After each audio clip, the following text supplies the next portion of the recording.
My name is Sandy Hard. Thank you so much for coming today. I think this is an incredibly important topic that affects many, many people, not just those people who come in contact with the criminal justice system, but really anyone living in, across any community. What I have found is I have been talking about this for the last couple of years is that whenever it comes up, somebody always says, you know what, I have an aunt, brother, sister, son, daughter who is dealing with this. So thank you so much for being here and being a part of this. So I am honored to be here with Mark Pfister, our Executive Director of Lake County Health Department, Ray Rose, he's the Undersheriff of the Lake County Sheriff's Office, Judge Chris Stride from the 19th Circuit Court, and we also have Sheriff Mark Curran here joining us in court. So thank you very much. And would also like to thank the additional sponsors who are here, the League of Women Voters of Lake County, the American Association of University Women, both the Waukegan area and the Deerfield area, the Lake County Bar Association and Foundation, and the North Shore Unitarian Church. And if you are an attorney and you are here for your CLE, you can see Sally Zeit in the back to fill out the information to get your credit for that. So I came to understand this issue when I joined the county board, and we received a tour of all of the different facilities, and one of the facilities that we toured was the jail. And when we went through, we saw somebody being booked in, and the person that was booking them seemed very familiar with this individual. And so I happened to ask, and he said, oh, you know, he's been through here all the time. This is this person's name. And I had no idea, right, that kind of thing happened.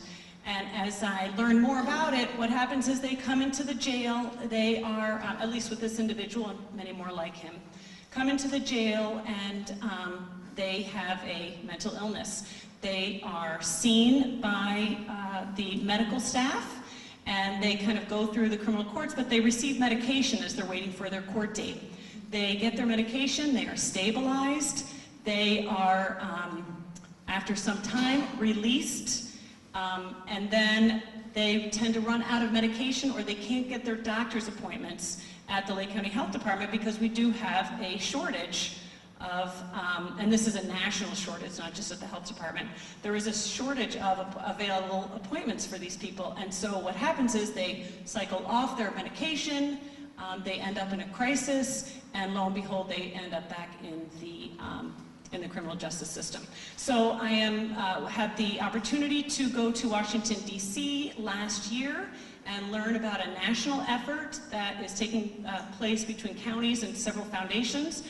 It's a data-driven justice initiative to enable us to identify who these, what I might call high utilizers, or people who cycle through the jail many, many times, and figure out what we can do to better serve those individuals and help them lead productive lives. So we came back with reams of information and fabulous stories and wonderful best model practices, and then as I was talking to people in the county, learned that so much of this is already happening in Lake County. So that's what these three gentlemen are going to be talking to you about today, which I think is so exciting.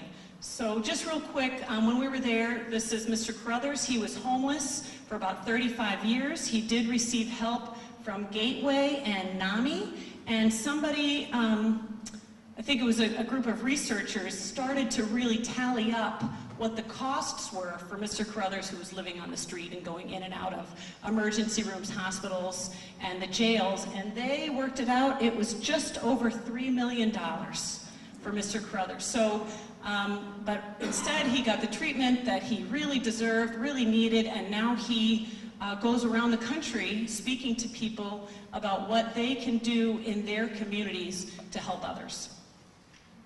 We also heard from Pete Early, his son. He wrote this book, Crazy. He is a reporter with the Washington Post, and his son was diagnosed with paranoid schizophrenia, was in and out, again, of the, actually he was just in the jail one time, but really this book, if you haven't read it, I would so recommend it. It really talks about their journey of understanding what's happening with his son, and all the different helps, but those obstacles. So I just thought that was really helpful. So if you have an interest in this particular topic, I think this is a good one. So what is the problem? So the problem is, and this is not here in Lake County, the problem is 11 million people are incarcerated every year. And on average, that's about a 23-day stay. For some of these best practice models that we see in other parts of the country and what we are striving to move towards, you can get down to about a 17-day stay. If you have a crisis intervention center, you can divert these people entirely from the criminal justice system. So that's something that I, speaking personally and not as for the entire board, but that is something that I would really love to see for us in Lake County. So that cost across the country is between $250 and $280 billion. So that was a number that we received when we were in DC, and 90% of those people are housed by the county. Only 5% of them go on to prison. And if you think about the medical costs that's included in that, and some of these costs, that's also lost wages, right? People losing jobs, people losing homes. So it's really those systemic costs. But 90% of them are housed by the counties, and when they're in a jail, if it's pretrial too, those medical costs are covered by the county. So if we can move them, divert them out of the jail, those medical costs, we do not need to pick that up. Oh, sorry. So what we're looking at really is pre-arrest jail diversion. We know that jail is not designed to house the mentally ill. In fact, that is a really great way for people to become sicker, right? It's just not set up for that.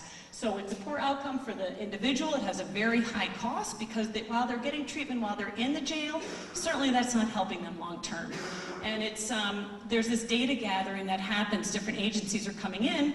They want to help these people, but they tend to have to operate in silos because you can't always share data. So really we need this comprehensive intervention here. So what does that look like? So targeted housing, that can be permanent or temporary housing. How do you enhance this outreach and engagement with the individual? And that's going to change with the person, so it really needs to be very client-focused, that intensive case management. And it also, so that the judges and the prosecutors have viable options for helping these individuals. So that comes back many times to a county board, that we are giving the financial resources that are necessary so that if a judge says, look, this person needs significant pretrial services or probation services, that judge needs to know that those services are going to be there and available for that individual. And then if really the jail is for violent offenders. So who is in our jail that really doesn't need to be there today? It interrupts that cycle that we talked about where they come in and out of the jail. When we first looked at this, I think it was in mid-2016, we had one individual in 1 year who had been arrested 17 times in Lake County Jail. Now that's the highest, but he was not an outlier. There were many, many people at 12, 13, 14 times. So we're hoping to do that, and really we'll see a lowering of costs across the system, and that's what we've seen in other places. So this is something called a sequential intercept model. I just wanted to have this there. This is a model that many places are using around the country, and it just talks about the flow and the different places where you can intercept somebody from going into the criminal justice system. So Bexar County, Texas is one of the leaders in this, and they found 46 different opportunities where they can intercept, where they can enter into the system and help that client in a different way. And I'd be happy to show somebody this. I've got a more detailed chart if you have an interest. And then again about Bexar County, this is their success story. So just real quick, I want to read off some key points on this. They had 7,000 people with mental illness that moved from incarceration to treatment. They opened up a crisis center, and what would happen is a police officer could choose between sending them to the jail or sending them to the emergency room. Even though that officer, he's stuck, right? He can either spend several hours with that individual in an emergency room, but he's got to get back to work. So many times he goes to the jail. And in talking to law enforcement, particularly with Ray Rose, that is not something they want to do. They want to help people, and that's why they got involved in this.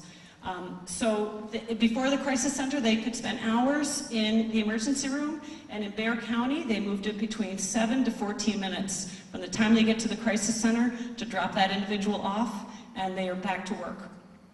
They had, so of 101 pre-arrest diverted people, so they 101 people, what happened to those 101 people? 20 of them were able to stay in the community, and many of the people in Bexar County have crisis intervention training, which Ray Rose is going to talk about. 80 of them went to the hospital.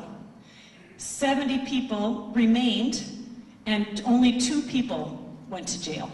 So there was millions of dollars in savings across the system, and in fact the hospitals gave money towards opening up new behavioral health medical clinics in the area. And this was just a quote I had read in Psychiatric Times that I thought was very interesting. It is significant that the criminal justice system and mental health system often serve the same individuals.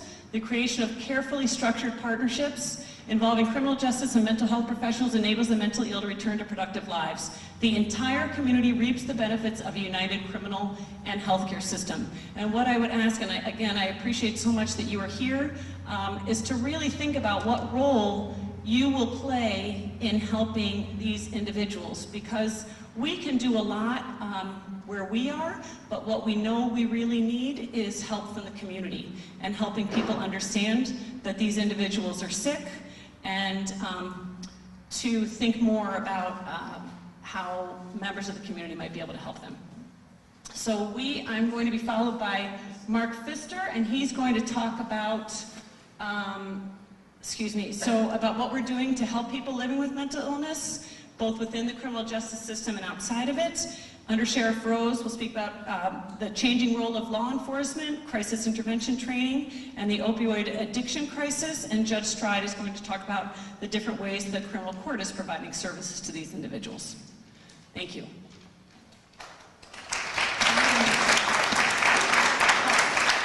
And I'm sorry, and we'll take questions at the end of the whole presentation. So you just raise your hand, we'll come around with a microphone. Thank you.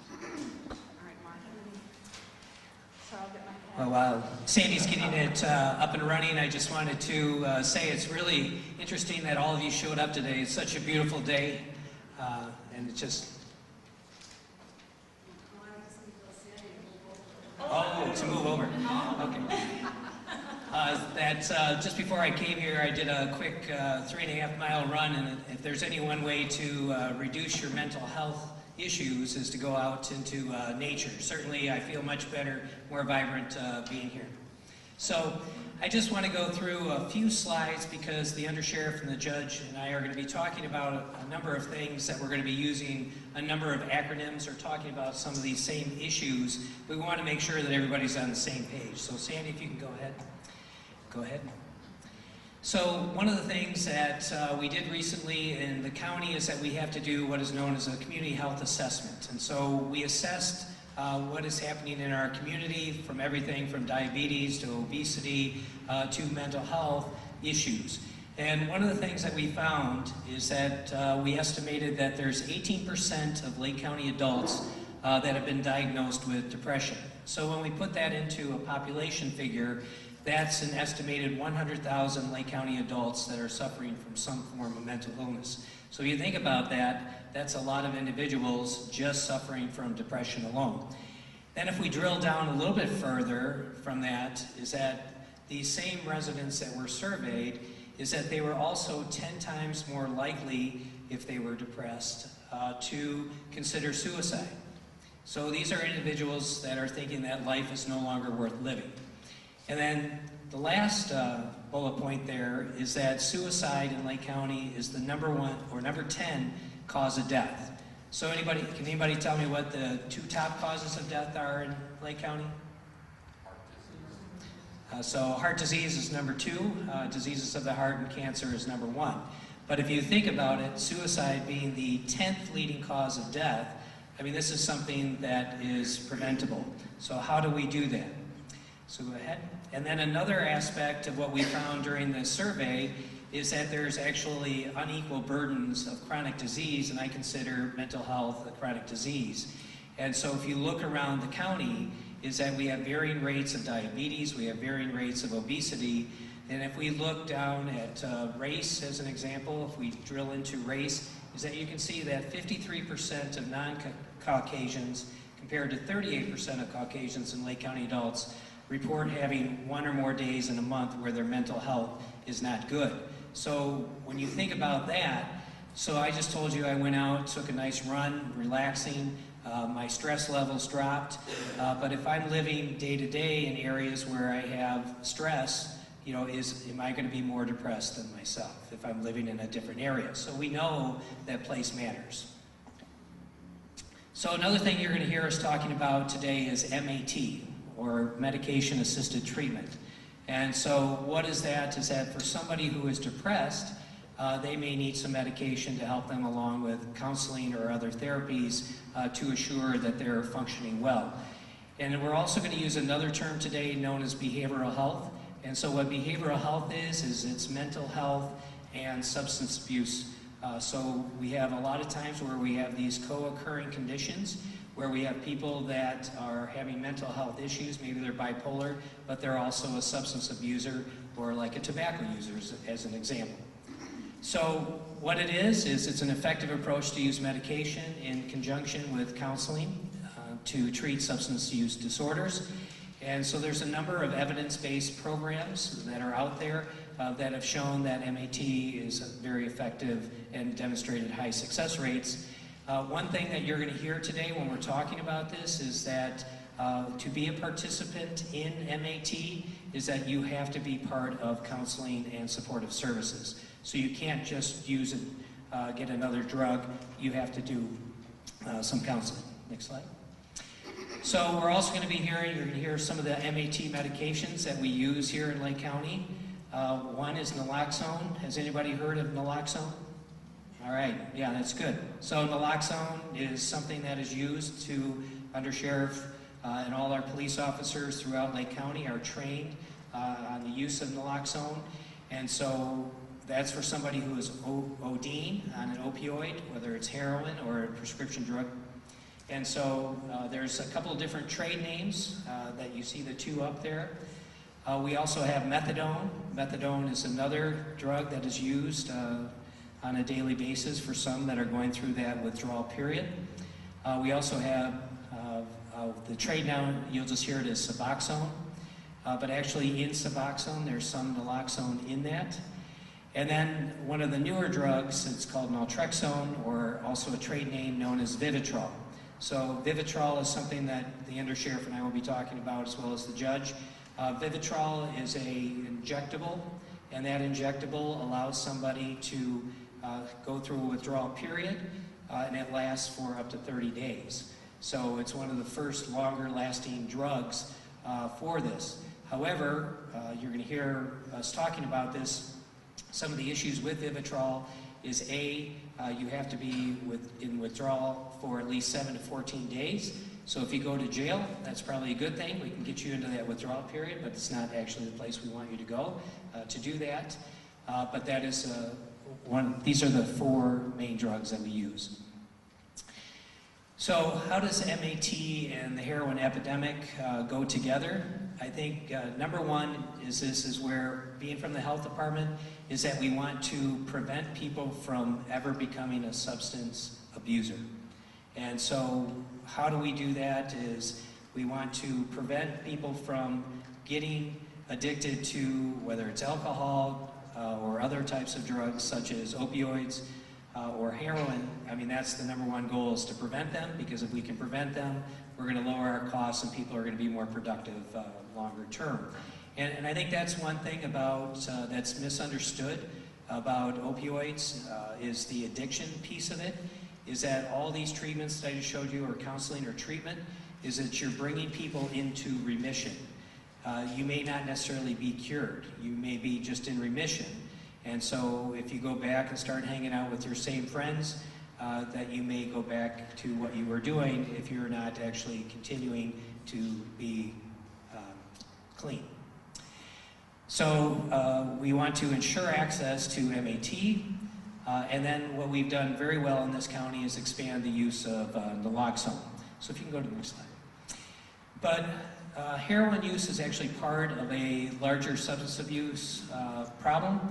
I love this slide because when you start thinking about some risk factors, or what we call in our business, odd ratios is what is the odds of me doing something if I do something else, is that if I'm addicted to alcohol, is that it has been shown that you're only 2 times more likely to be addicted to heroin, that you're going to move down that path.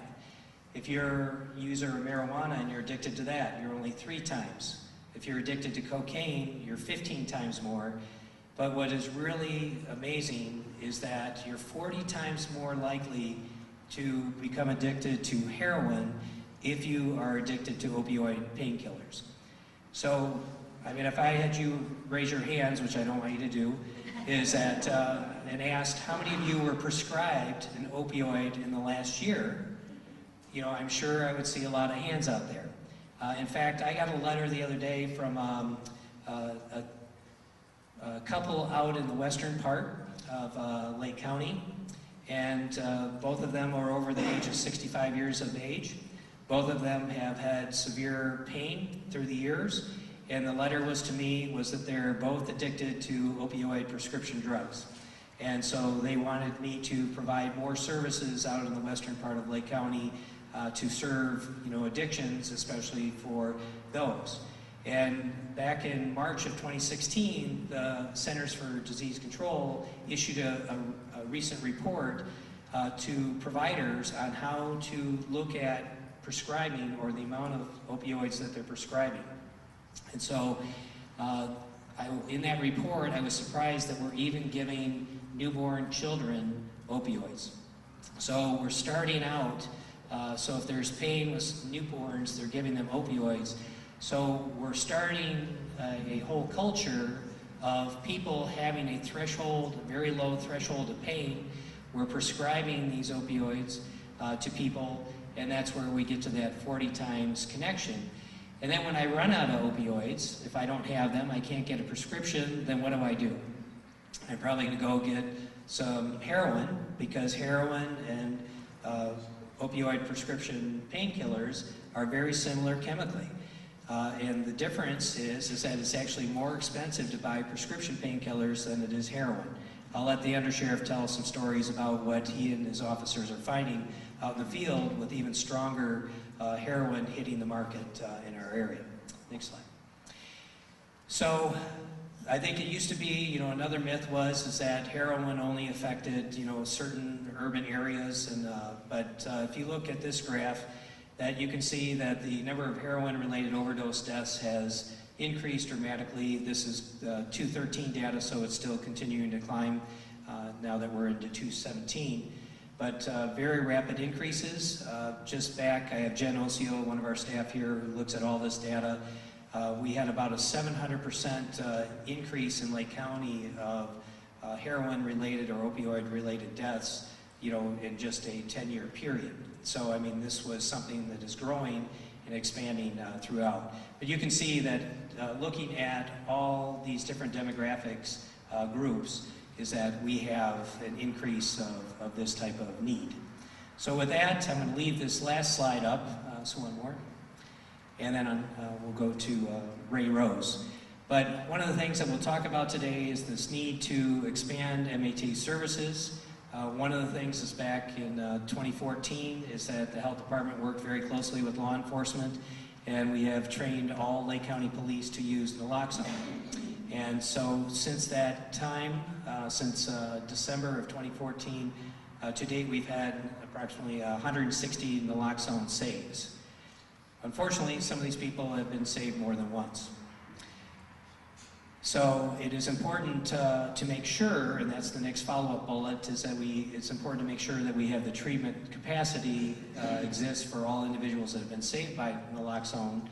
But then also we know that from the CDC that the rate of heroin-related deaths is nearly quadrupled since 2002 to 2013. But if people are not out and they are managing their addiction and they're in remission, then there's some other positive benefits. As Sandy said, that people can go back into the job workforce. There's been some stigmas that we'll talk about later that are related to that, but it also improves patient survival over time. It increases retention and treatment, And then also, some of the things that people don't think about is that, if I'm injecting heroin, that I have a greater risk of other diseases that can be transmitted through a needle. So one bad news is heroin used to be by needle only, but now people can smoke heroin, so that's an easier delivery. But we're going to be talking about all of this, but I just want to make sure that we were all on the same page, and when we're talking about Vivitrol and MAT, that we knew what we were talking about. So thank you.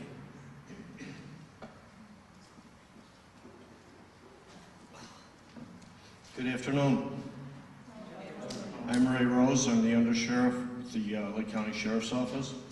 And I as well would like to thank all of you for taking the time to come here and become part of the conversation, because this is a community-wide issue. So it's what I want to talk about and kind of follow up on what Mark was talking about from a law enforcement perspective, and also to amplify for you that this is a community issue.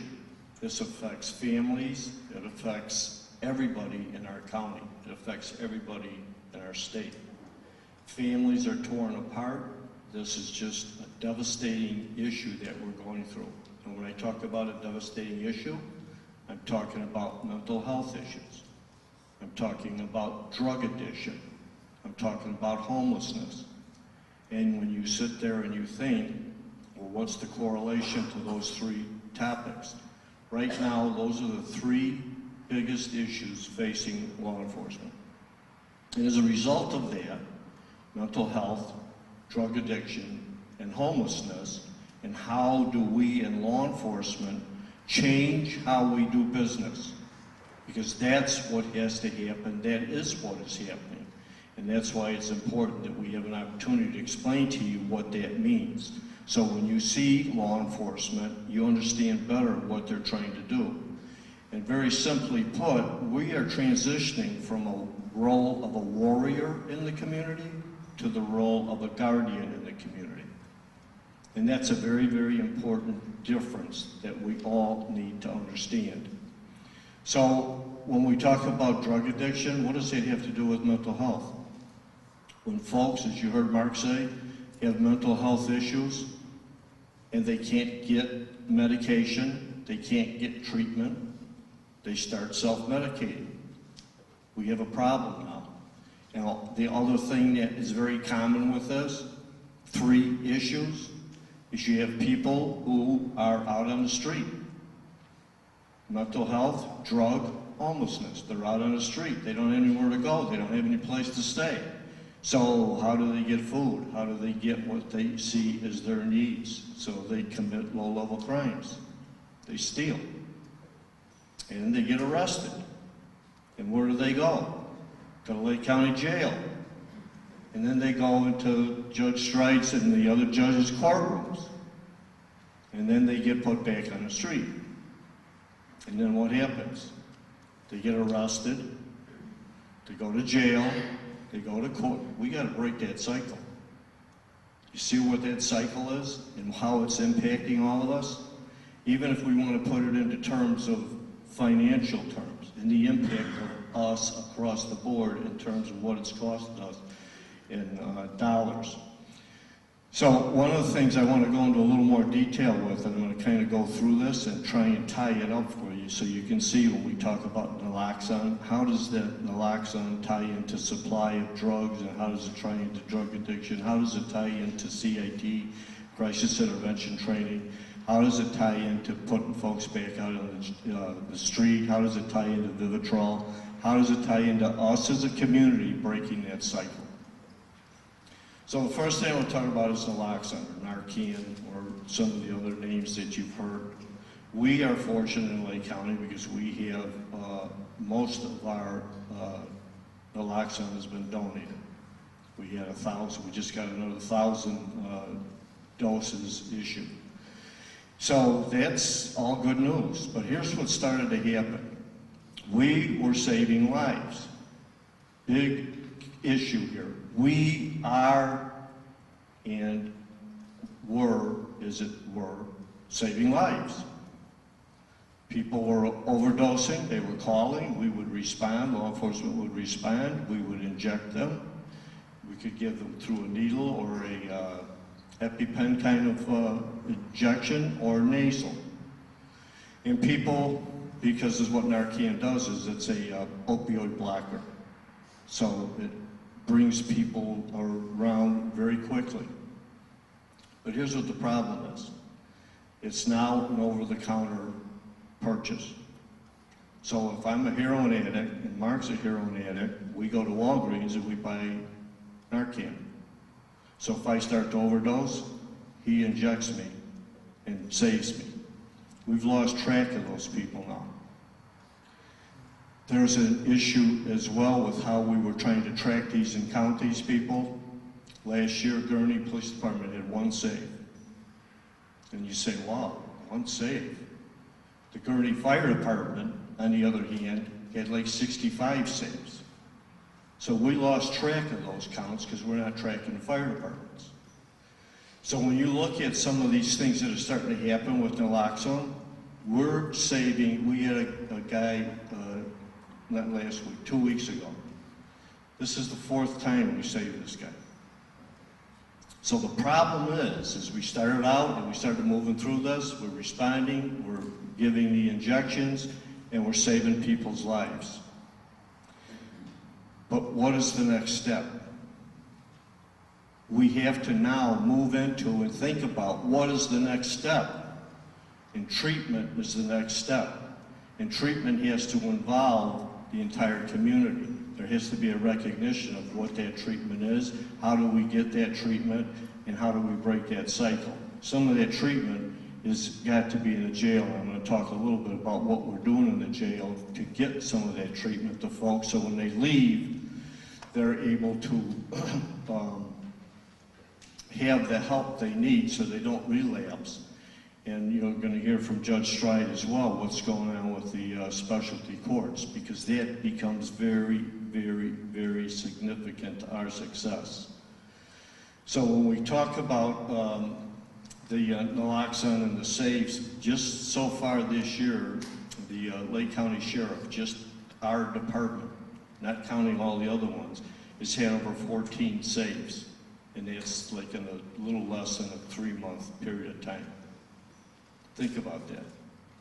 But some of the bad things that are happening is we get people who are coming from outside the county, bringing heroin into the county, and this is an important message, and we want everybody to understand this.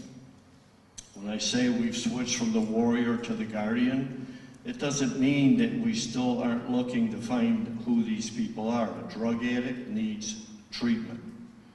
And we've talked to people who are on heroin, and everybody, you know, like we sit here and we say, well, you know, just stop. I mean, it's like how many used to smoke and had to quit smoking? See how difficult that is? And then multiply it by about a gazillion. Because people, even when we talk about the Vivitrol, I get into it a little bit too, it's easier, you know, for us to say, just quit. But we don't understand what that addiction is and how serious it is, how hard it is, how dependent it is. Because it hurts when you start going off of it. I mean, it hurts. Physically and mentally hurts. So we now, when we have these naloxone saves, we have our detectives respond to those calls as well. And we start working cases to try and backtrack and find out where they got that heroin from. Who brought that heroin into our county? Who's the drug dealer in our county? So don't think for a minute that we haven't forgot about that side of the issue. We've had a couple where we have just charged with drug-induced homicides, and we have one just last week where we were able to charge a guy that was for delivery that resulted in a heroin overdose. So we're continuing to work that piece of it. The law enforcement component isn't going away. It's going to be more specified and specialized to those kinds of calls and those kinds of issues.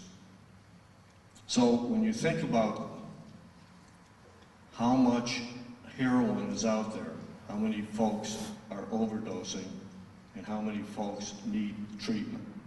We have to move away from just focusing on saving lives to getting to the treatment piece of this, which involves a lot of other folks. And again, going back to the mental health issue, where did all the mental health resources go? Where did all the drug addiction resources go? You know, a number of years ago, they shut all these institutions down. They said, we'll move it from federal and state levels down to local levels, and everything will be great. Well, I can tell you, everything is not great. And we've got to get back on track as a community. And that's why it's important that you folks are here. So the next step I want to talk about, or the next piece of this then, is the supply. And you heard Mark talk about prescription drugs. Prescription drugs are where most of this starts. And you think about it. Remember years ago what a drug addict used to look like?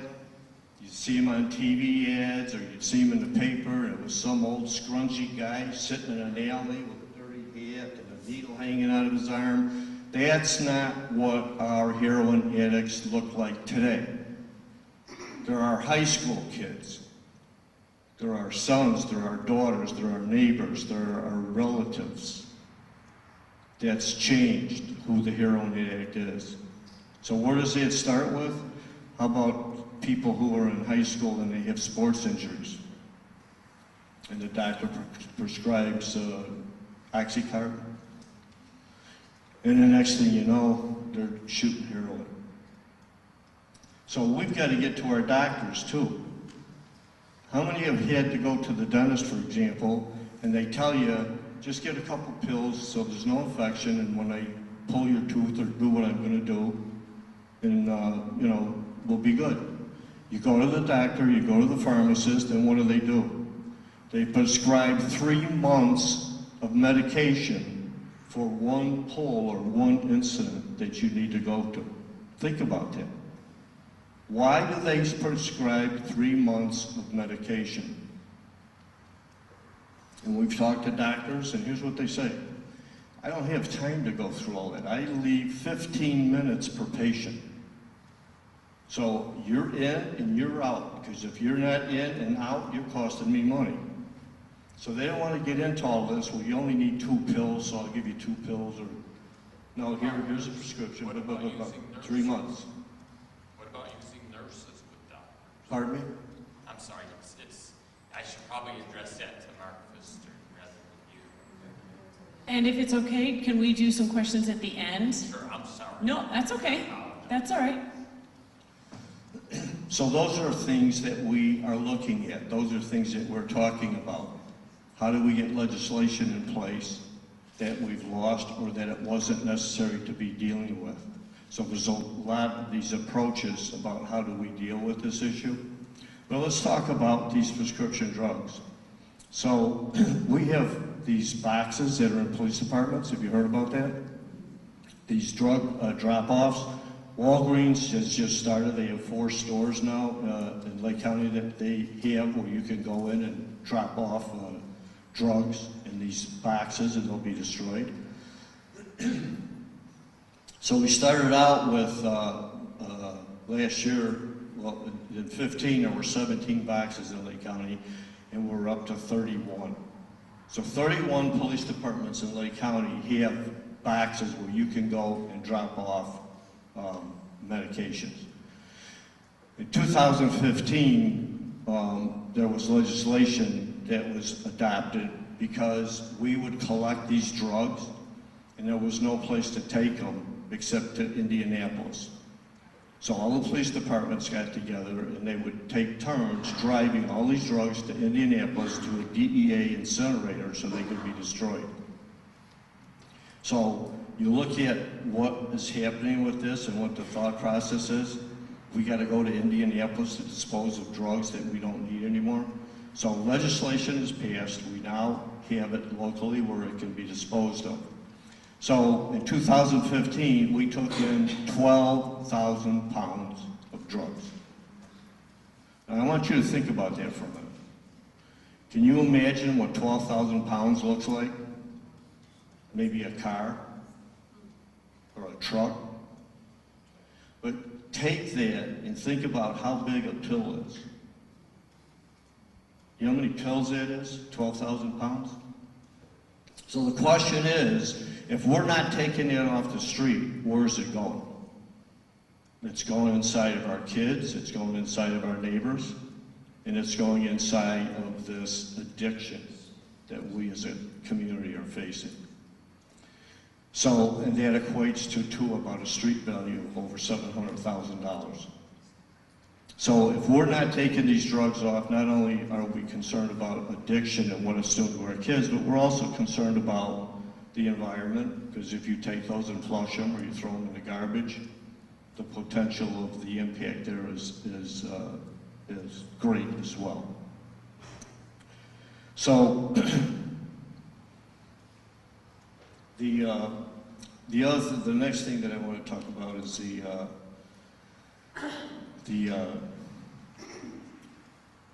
the CIT. Well, let me back up for a minute because I just saw my note here.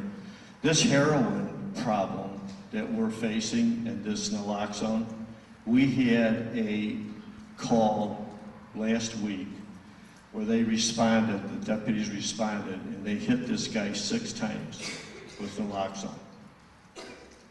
Now think about that. So the question is what's driving that we need to hit 6 times where before it was 1 or 2 at the most? So have you heard about fentanyl? That's why we think this is starting to happen, is because fentanyl, and we do know that it is in Lake County, it's here. There's other synthetic drugs that they don't have names, they have numbers. There's one that's like, it's called 017443. It's a synthetic drug. And the way they stay ahead of it is they change one little molecule in the makeup or the design of that drug so that they stay ahead of us being able to enforce the possession and manufacture of this. We are so concerned about fentanyl because you can absorb it, it's airborne, you can absorb it through your skin. So now we have first responders that are going out and we have to be concerned about them, that they're not breathing this or they're not touching people and getting it on their hands. We're so concerned about this that the sheriff and DEA are putting on for all of the Lake County employees a training so they know how to protect themselves and how to identify if somebody potentially has been affected by fentanyl. So if the Department of Transportation, street folks that are out with a snowplow or are out on a repair and they find somebody who's staggering around or laying on the side of the road and they don't know what they're doing and they go to give aid and now they've contracted this fentanyl. Fentanyl is a very high-powered, it's actually an elephant tranquilizer. And on the top, there's enough of that that very small amounts can be very fatal. So these are concerns now that we have to face. These are concerns that we as a county, as a community, need to be aware of.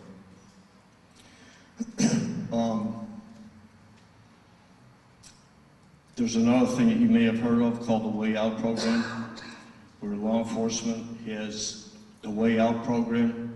So it's what this program allows for, and it's consistent with what the law is now, that if people want to turn themselves in and they want to get treatment, they won't be arrested. So this program is set up, it started with 7 departments and it's expanding out to include the Lake County Sheriff's Office now is participating in this because we've got to get the word out. So Gateway and Rosencrantz have been partners in this, so when folks come in and they say, I want help, I want to get off of this, they come into a police station and then we get them a bed and they get sent to treatment. So that's a good thing. Those are the kinds of things that are going on in your county, in your community, and it's important that you're aware of it so that when the conversation is going on out there, you can help us get the word out and also get folks to participate with us. So the other thing I want to mention is you've heard of CIT training, the CIT issue. CIT is Crisis Intervention Training. for all of our law enforcement officers. Now, why is CIT training important, and why is it significant to us being successful as first responders in interaction with the community, especially folks with mental health issues? Have you all been seeing what's been going on in Chicago with the police department and the community? And you see what the relationship is between the police department and the community? And then let's expand that out even further and look at, let's go back to where it started in Ferguson. You're all familiar with Ferguson, you're familiar with Baltimore, and the list goes on and on and on. So how did we get into that position? Because we were the warriors, we weren't the guardians. We have to change, and I tell you, we are changing to the guardian position.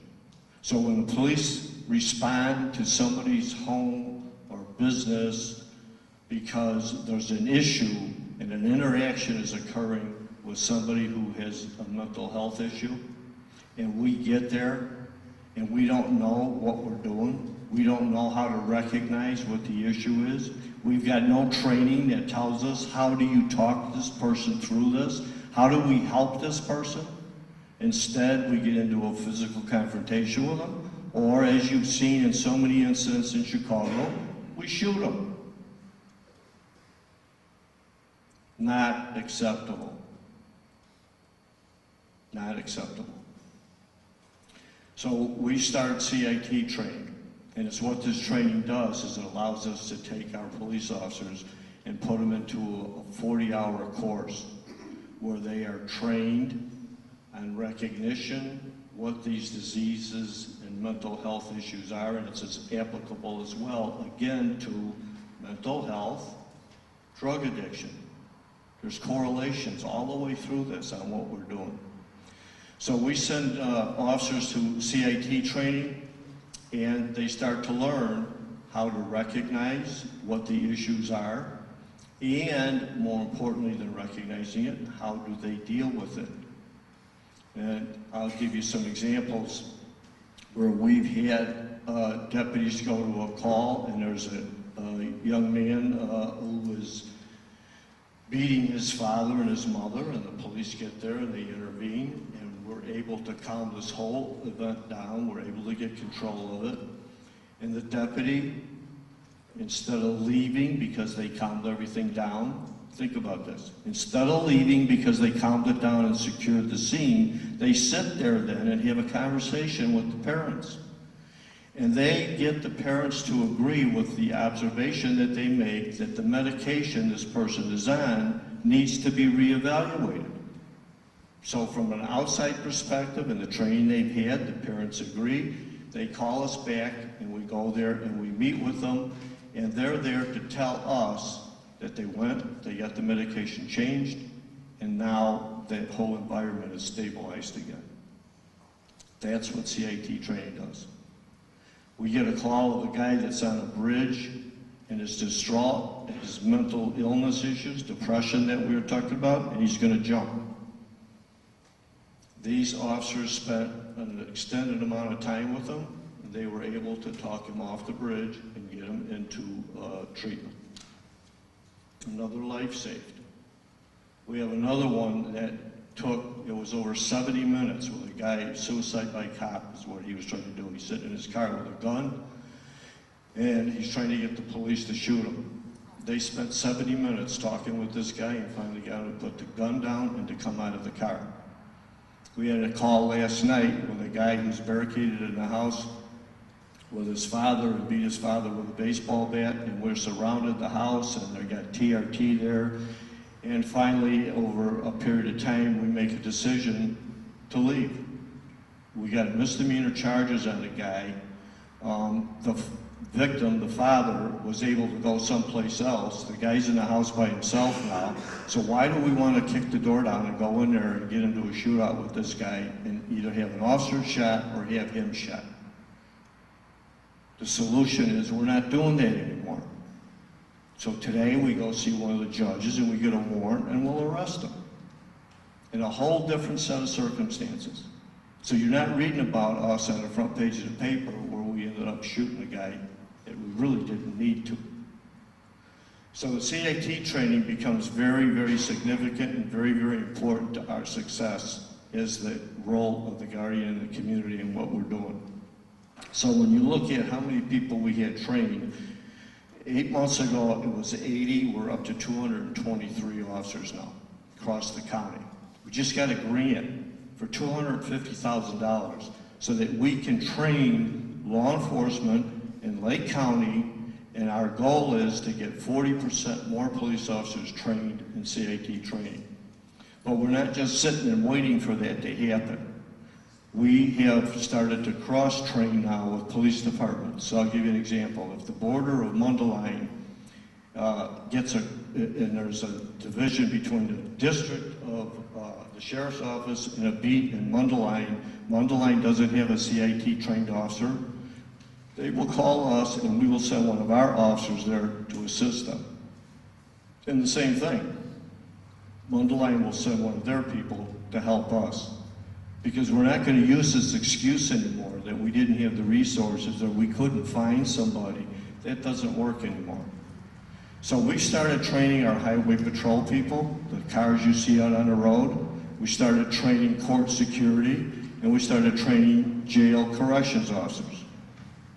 Because we realized all three of the divisions of the sheriff's office are dealing with the same people. So the highway patrol guy picks them up, he goes to the jail, he's dealing with the same guy. He goes into court, they're dealing with the same guy. If we don't have consistency across the board in how we deal with people and how we interact with people, we're going to fail.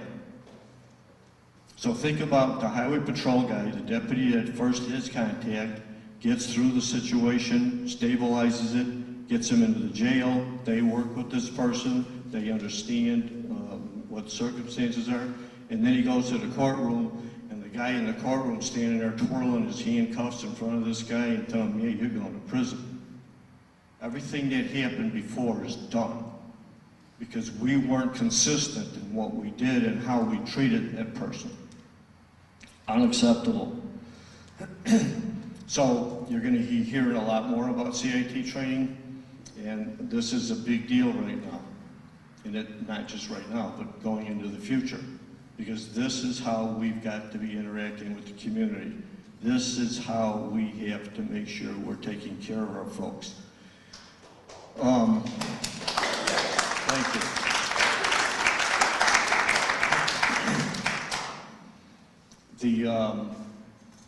The CIT training, just another observation. You know when you try to change things, what everybody thinks about change? Nobody wants change. So when we start telling these deputies and these police officers you're going to start changing how we do business, and they're all moaning and complaining, I got to go to this training, and I got to do this, and I got to do that. There's not been one single person who's come out of that training that hasn't said, where has this been? We should have been doing this a long time ago. So just so you know, we're getting buy-in from the people who are out there and who are doing it. They get it. That's very significant. The other thing is all the dispatchers have been trained. So when they get the call, the flags go off. They know what they need to do. They know they need to send a CIT trained officer to that call and to that response. So all the things are starting to fall into place that allow this to happen. The sheriff's office has started with the College of Lake County because, as you're aware, the great state of Illinois has got CIT training that's free, but they offer 4 classes a year for 30 people. So they cover the entire state of Illinois with 4 classes. So if you do the math on that, it doesn't work. There's 102 counties in the state, and there's over 43,000 police officers. So how do you cover a class with 30 people 4 times a year? So we've started working with the College of Lake County and with the Illinois Training and Standards Board. So we're going to create our own model of what CIT training is and improve it and increase it from where it started, and start having training done here with with law enforcement in conjunction with College of Lake County. Because one of the other things that happens is you get smaller departments that have 3 or 4 police officers. They can't afford to send somebody away for a week. So why not go through the College of Lake County and have them do a training 1 day a week? So we can spread it out over a period of time so we can make this work and we can get them trained and we have consistency in what we're doing. I don't know if I'm going too long here. Well, I might want to move on to Judge Stride. Were you going to speak? Well, I know you had a couple more, right? But Judge Stride, and then maybe take some questions unless there's something that you wanted to do real. I don't want to tell you to do it real quick, but I mean. See, that's why they call me Ramblin' Rose. It's all good stuff, though. It's all So good. let me just follow up real quick with the jail, because all of this fuels back into the jail. So in the jail, when we have a population, last year our population was a little bit over, for the year, over 13,000 people. So that's the equivalent of us locking up the city of Wakanda. So visualize how many people, 13,000 people. So when we look at how many people in a jail are on medication, 60% of the people that come into the jail are on medications of some sort. 16 to 20% of the people in jail are on psychotropic medications. Those are the people that have medical issues. So when we look at this, why are they in the jail? The jail is not the mental facility for the County of Lake. People who commit crimes go to jail. People who need treatment go to treatment facilities or hospitals or someplace that's going to take care of them. So can you see what the problem is here? Because when they're in the jail, they're there as a criminal versus a patient who needs treatment. And we have got to fix that. You heard Commissioner Hart talking about the crisis center. We've gone and looked at Rockford, Winnebago County has got a tremendous program. We have got to get a program like that in place.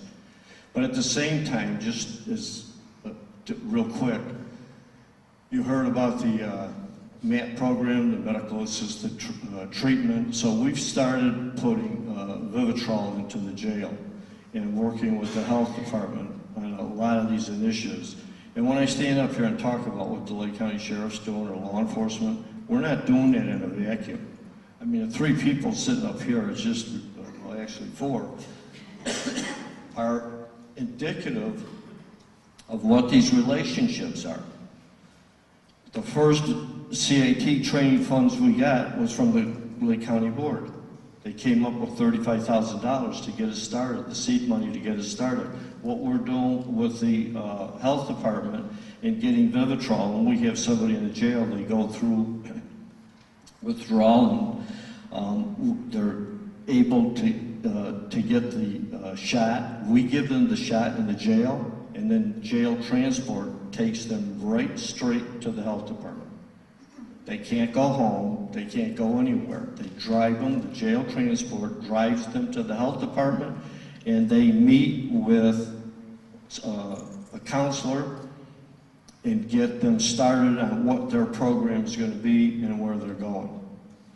There's other things that happened with the judge, and he's going to talk about that as soon as I sit down and be quiet about what happens with the thing. So I didn't mean to ramble, but it's so much stuff that's going on. And one side of that is it's good news. And here's another example of it. We're talking, the conversation's in play, and that's what's going to help us keep moving forward. So thank you, everybody.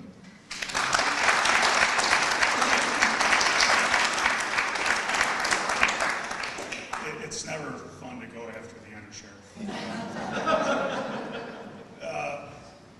So I guess I want to start by saying it's not all bleak. It sounded very bleak, right? I mean, it sounds very depressing, and it sounds very hopeless, and it sounds almost like Sisyphus pushing the rock up to the top of the mountain only to have it roll back down. It's not like that.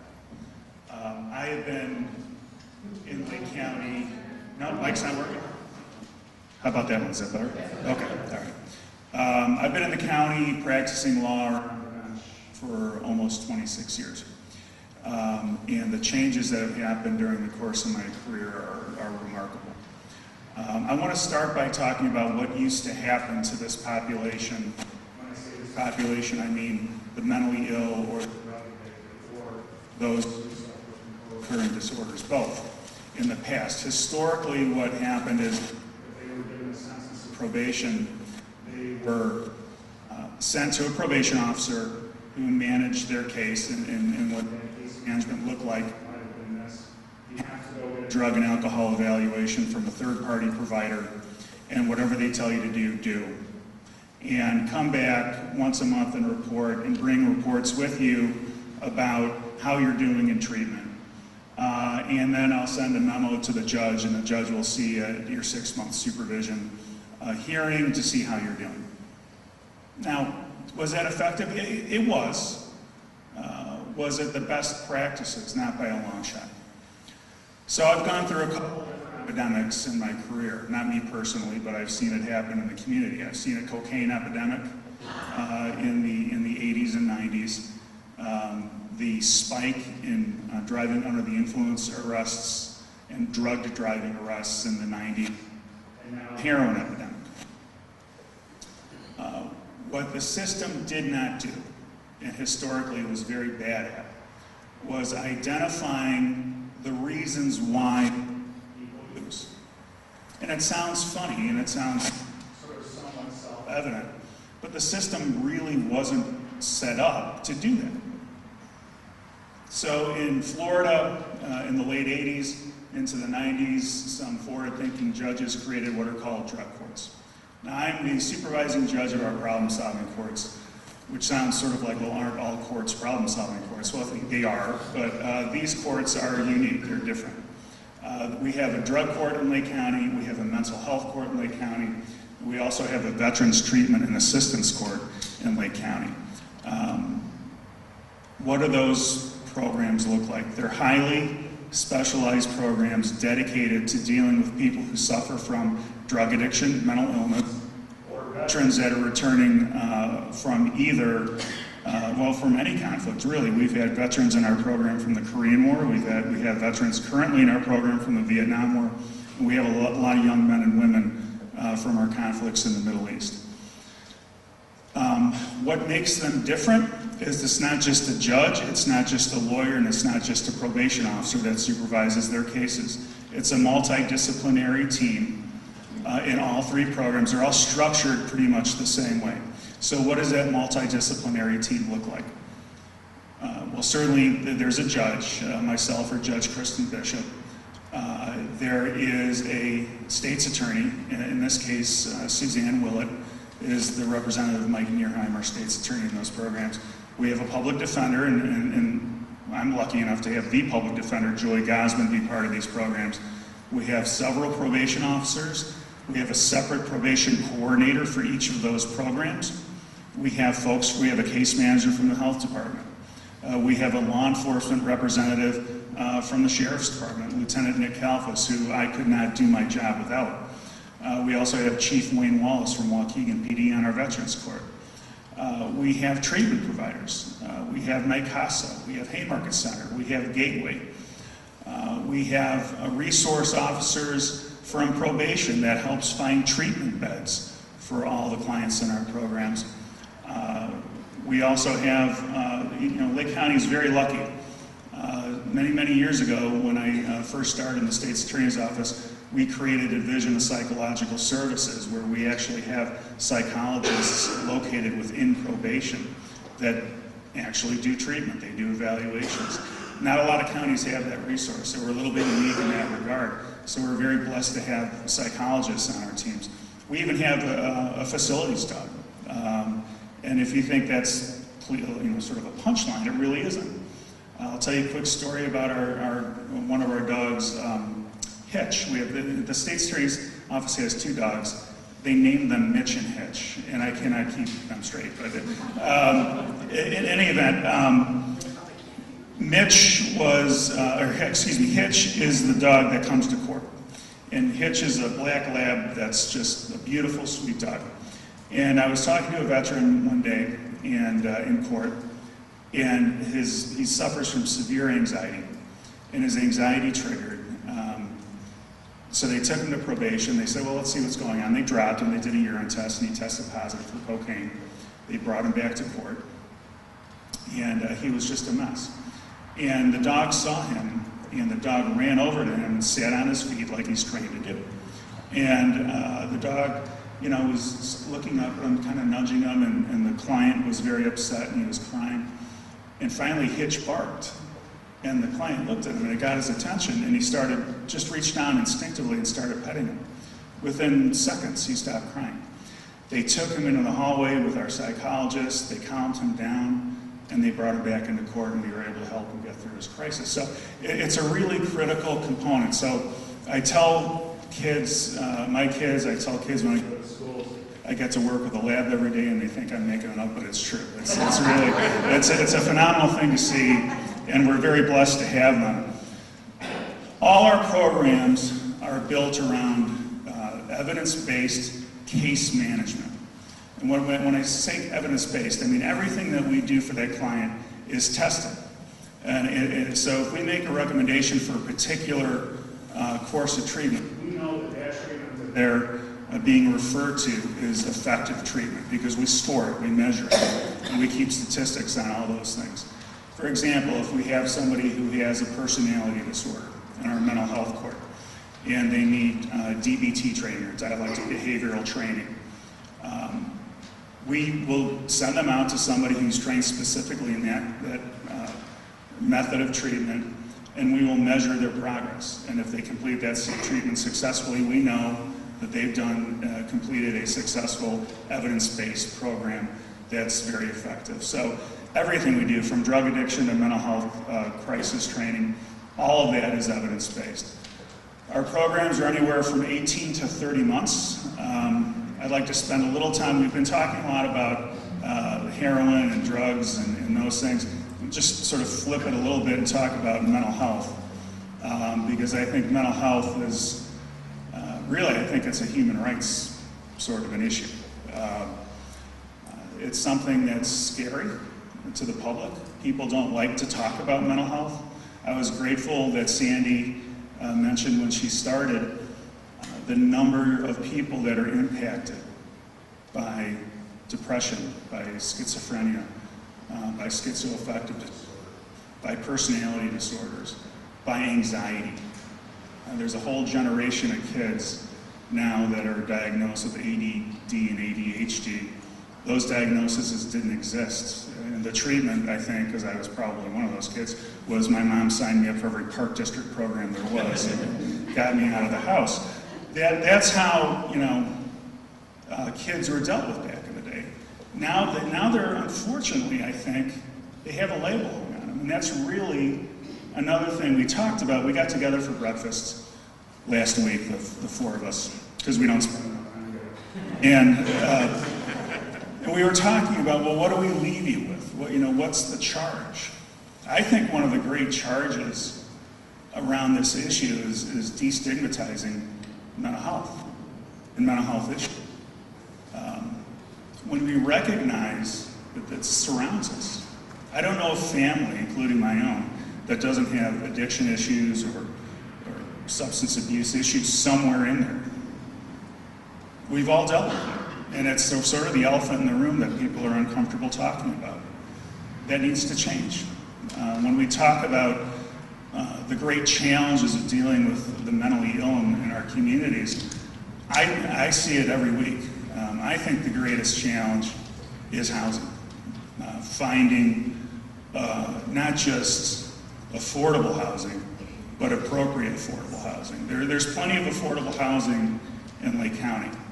Most of it is terribly inappropriate. And when I say inappropriate, I don't mean it's not a nice place. I mean it may be in a neighborhood where there's a high crime neighborhood. That's the affordable piece of it. Why is that a problem? Well, it's a problem because that population is victimized repeatedly. It's easy pickings for criminals. And they go back and back and back, and they're re-victimized. I know Sandy and I think, I don't know if the sheriff was in Champaign or not, but there was a great lecture, there was a great lecture put on by a doctor who pointed out something that I found fascinating. The chronic illness rate in the homeless, mentally ill population is unbelievable. And it has to do with their environment, their diet, their lifestyle, a 50% greater risk of cancer, just by virtue of how they live their lives. Diabetes, malnutrition, hypoglycemia, all these different things that develop over time that become chronic and end up costing us all a ton of money in aid and Medicaid. So these challenges, is it important to look at it from an economic standpoint? Yeah, absolutely. You have to measure that because the people like Commissioner Hart and our state legislators, they've got to make very difficult decisions nowadays with how they spend their money. But I would challenge everybody in the room, as I do, which is probably why Sandy put me last, but we have to stop just worrying about the dollars and cents on these issues. What we really have to do is get at it and recognize that there's going to be a cost associated with this up front. And at some point we're going to have to pay that. Unless and until we're willing to pay that, these people will continue to languish. So here's what I would also leave with there. Our programs, I'm very proud of them. I'm very grateful that I get to do what I get to do. I truly went to law school because there was no math or science involved, and I could write and I could talk, and those are the things that I was good at. And now all of a sudden I'm up to my eyes in psychology and psychiatry, pharmacology, medically assisted treatments, talk therapy, all these things that I was horrified about in college. Now I do it every day, and it's a very atypical role for a judge, but boy, I feel like I've gotten a sort of a second wind professionally because it's really challenging. And you can't really be creative as a judge. These programs allow for a lot of creativity. And some of that creativity, I'm happy to tell you, involves the hard work of Sandy Hart, Ray Rose, and Mark Pfister, because they're willing to listen to us. And we're all very lucky to have these three especially up here that are casting a very bright light on this issue. I know the Sheriff's Department has gone above and beyond for me, and one of the things that they're doing now, and we're sort of collectively doing, is developing a universal screening tool in the jail that hopefully we'll be able to start using in the next couple months.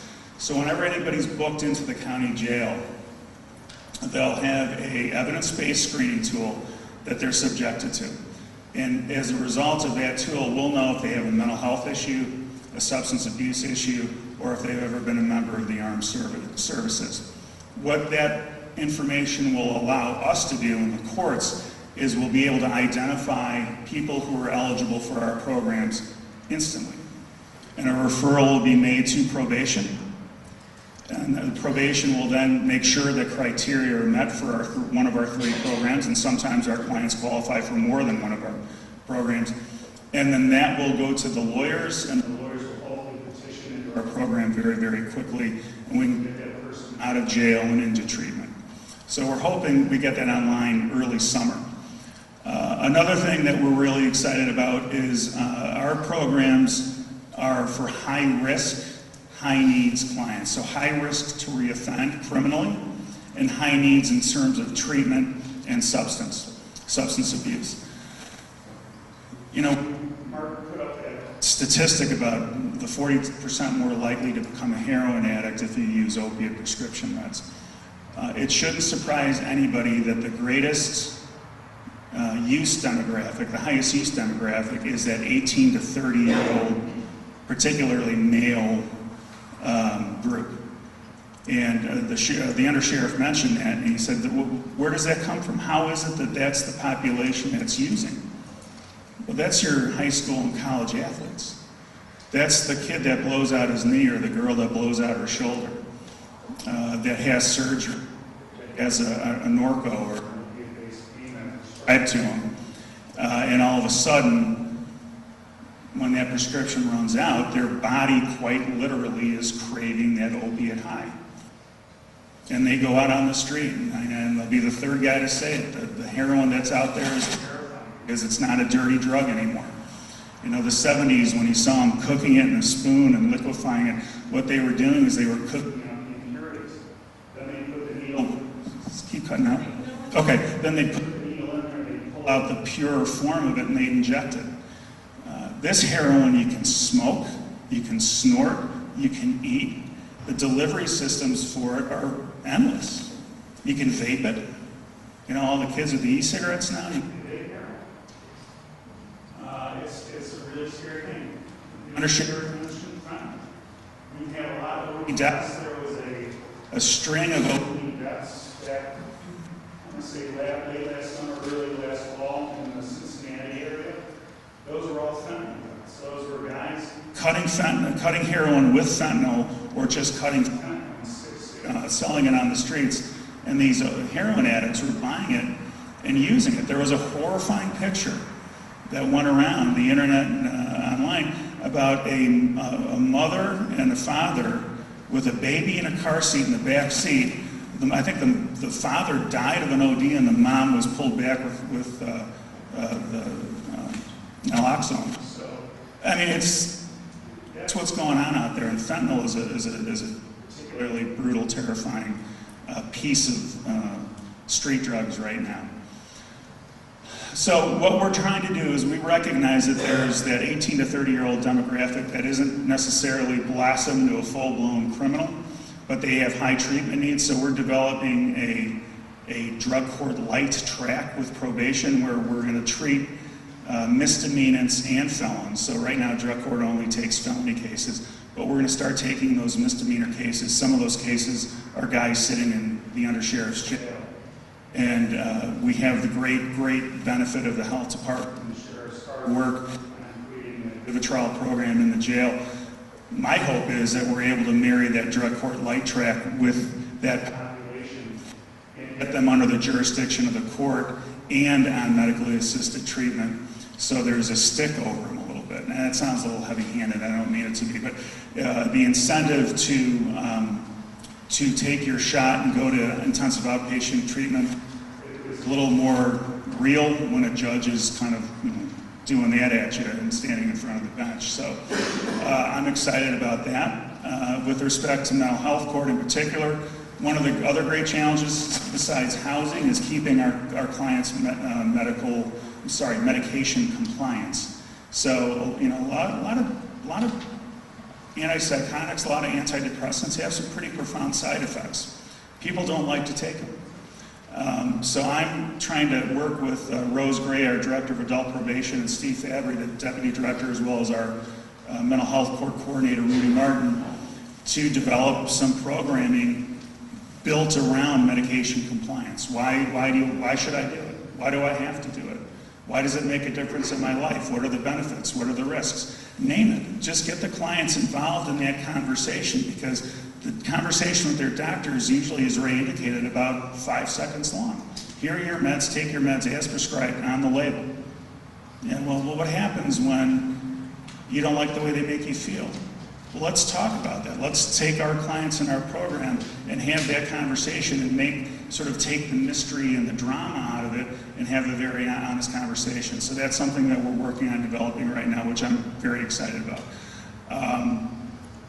So I guess I'll wrap up by saying this. If you're here today on the first high 70s degree day of the you are the greatest people in Lake County. Thank you for that. That's very gracious of you to do that. But I would say this. We do this all the time. We're blessed to do what we do, and I think we're all very grateful for the opportunity we have to be part of this solution, I think. But take this message out. You know, start to stigmatizing mental illness. Get involved. Reach out to Commissioner Hart. You know, how can you get involved in this? I mean, Sandy's been a real leader on this. If it wasn't for Sandy and Carol Calabrese, I don't know that this issue would quite get the attention that it's getting. If it wasn't for the undersheriff and Mark's been a phenomenal partner in this as well. And Ray, you cannot go to a meeting in Lake County and not see the undersheriff at that meeting. It's a remarkable thing. But we're all very, very lucky to have this group assembled. So I look forward to anybody having any questions. I look forward to answering them. But sincerely, thanks for being part of this solution. Thanks.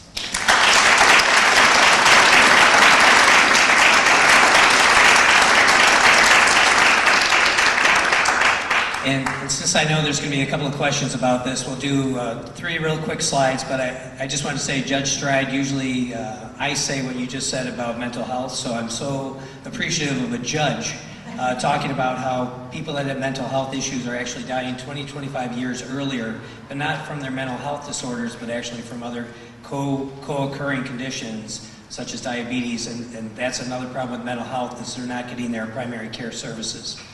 But I wanted to talk just a little bit about some positive things that have happened with regard to mental health coverage. Is that back in 2008, there was actually an act passed that gave, the law required that mental health and substance abuse must have equal coverage as other medical diseases. So in the past, insurance companies were not covering.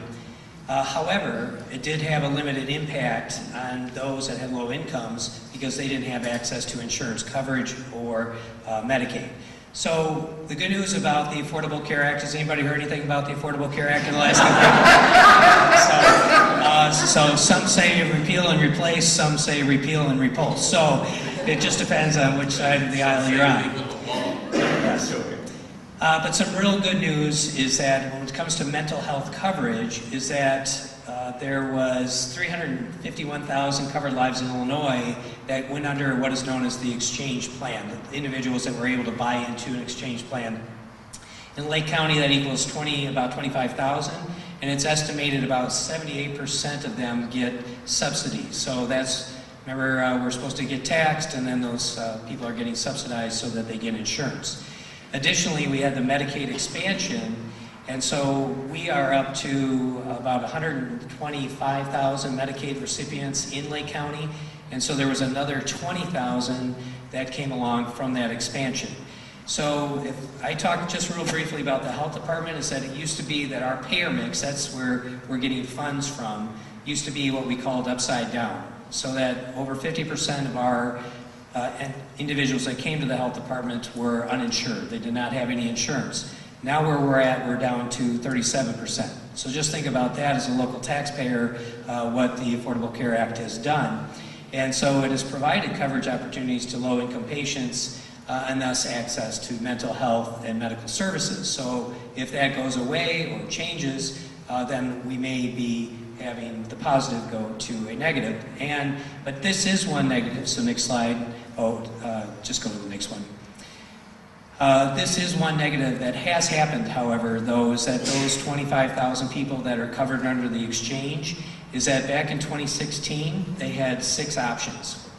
So how many options do they have in 2017?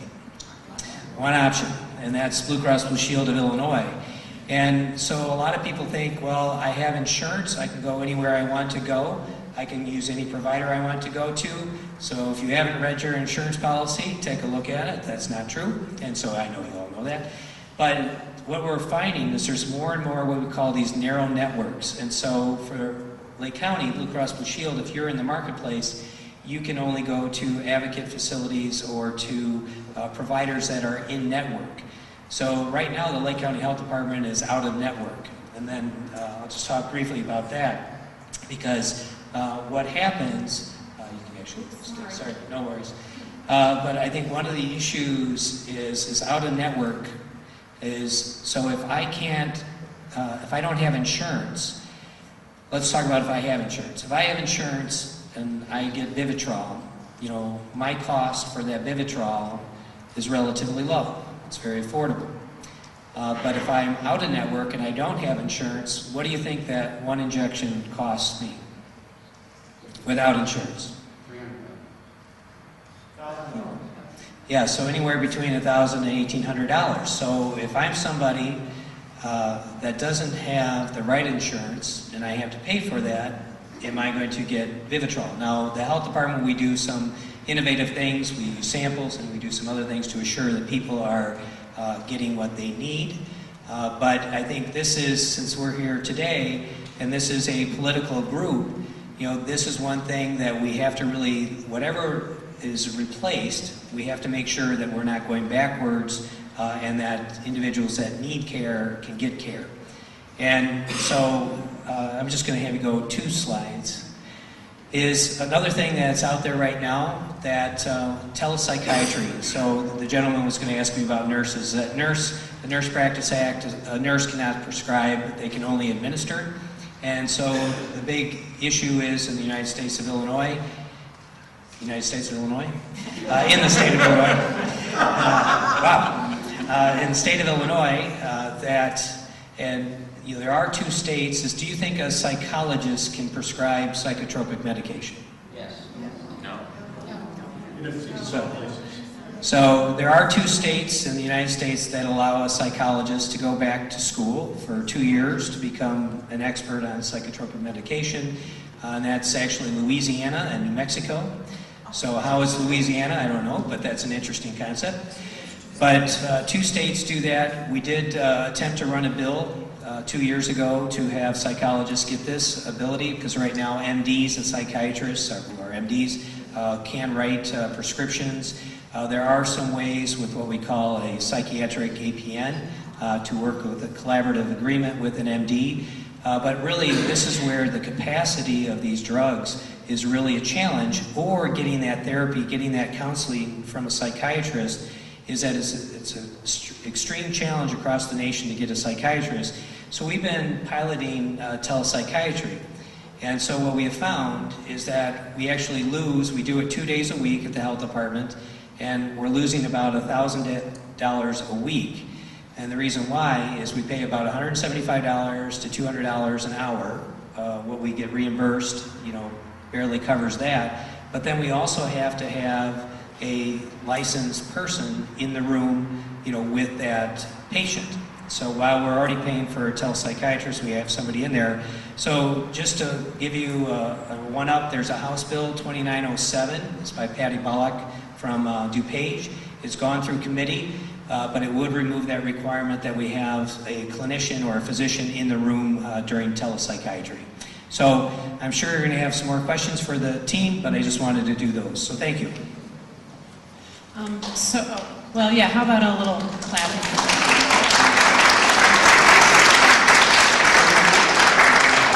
And we are happy to take questions, but I did want to say thank you again, especially to the League of Women Voters of Lake County, who contacted me after the press release came out last summer about the data-driven justice workshop that I had attended, and said, boy, this is so important and you really need to be getting the word out about this. So thank you very much to that group. Can I pass the microphone to anybody if anybody has any questions? Yeah.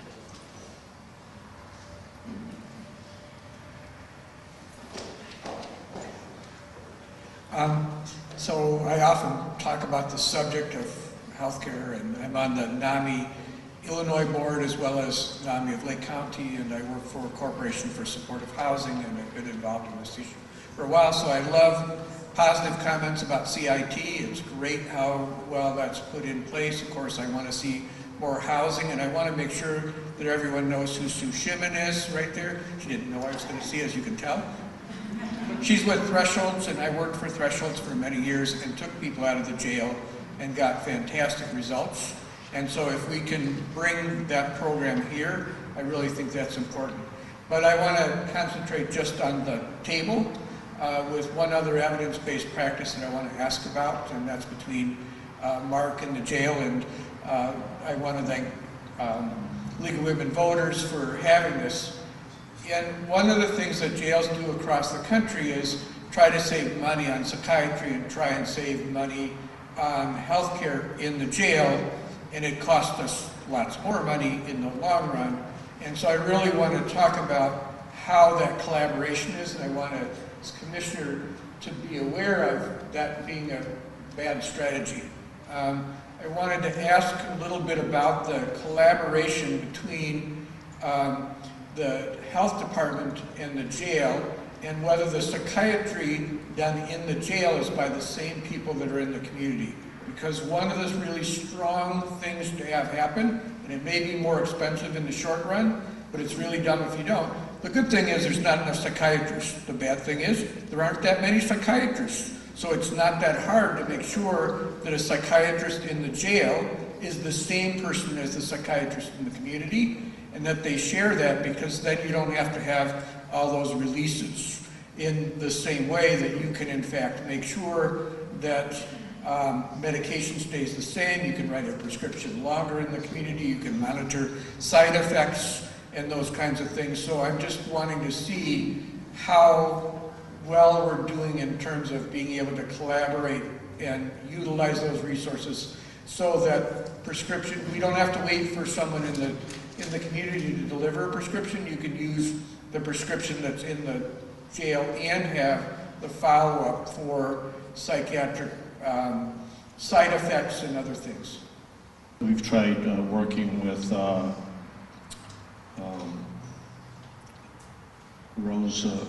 Rosenford to try and get them to have, because they're in the community, to try and have them come in and contract with us, but they're not even graduating people fast enough to do that. We've tried doing the phone where they're able to have conversations with psychiatrists over the phone rather than them coming in, because it takes travel time and all this for them to get there.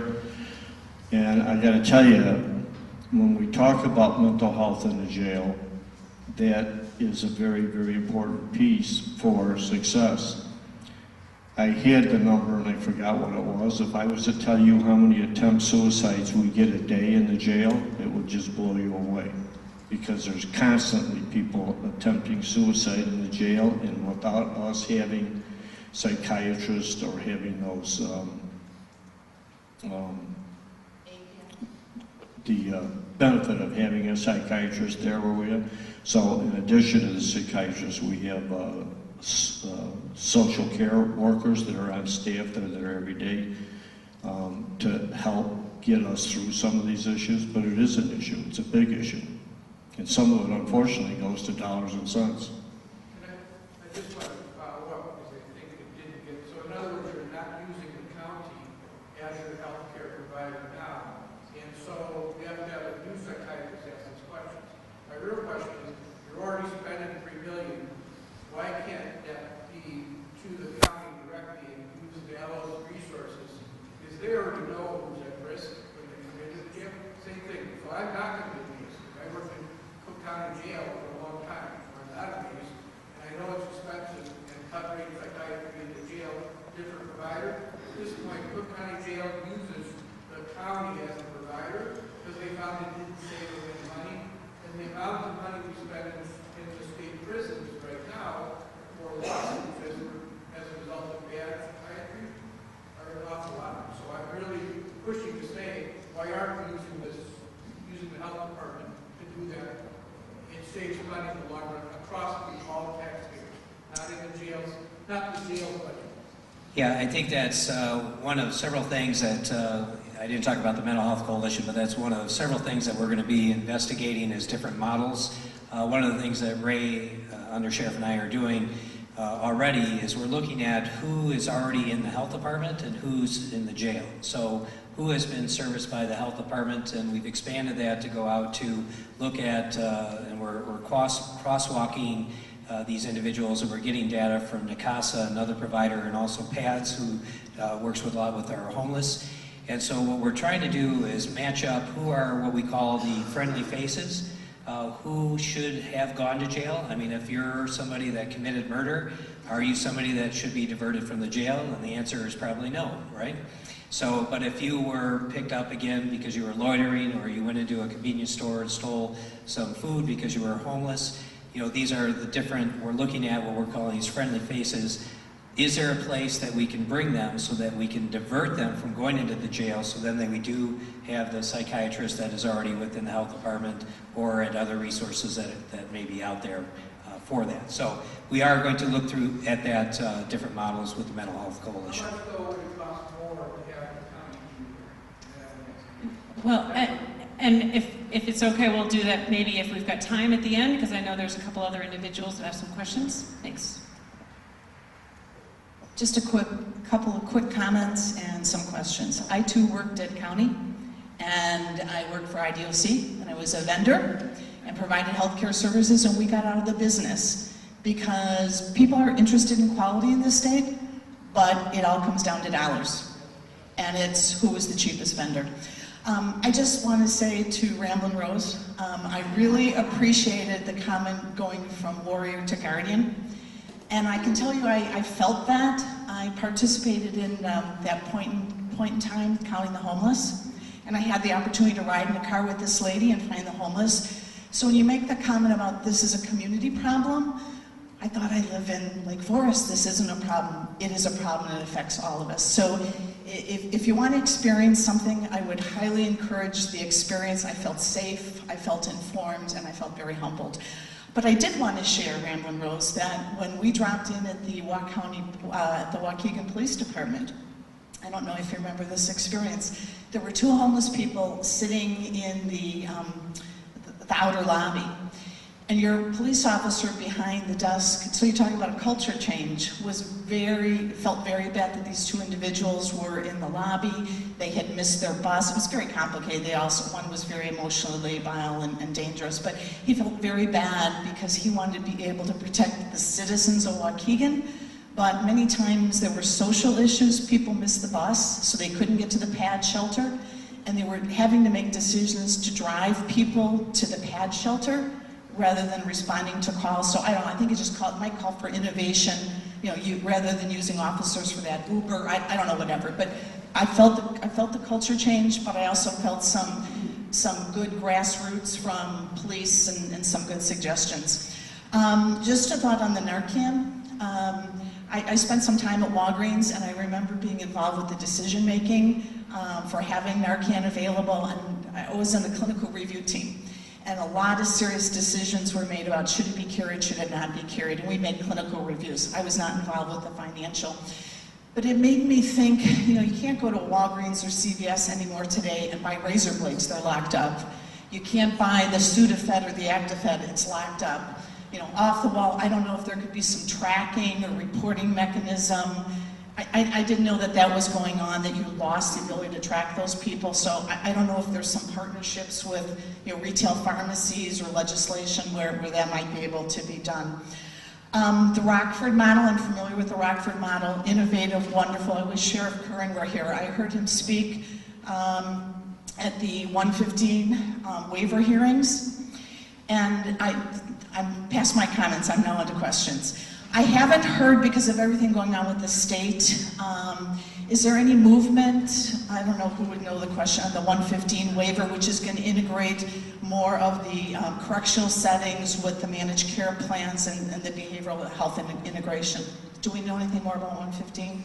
No, yes, it's section 1115, and so at this point, the state has submitted it, but at this point in time, there's no response back from the federal government. Then that's what would be required. It's still out there, but then it gets into kind of some of the changes that are going on at the federal level with Affordable Care Act and other things that are... Because this would really help. So getting the word out to the community if anything needs to be done in terms of legislating. It's a very active group. I think we all saw the slide about House Bill 2907. It sounds like it would be good if we'd all pick up a phone or do a postcard. It's very important.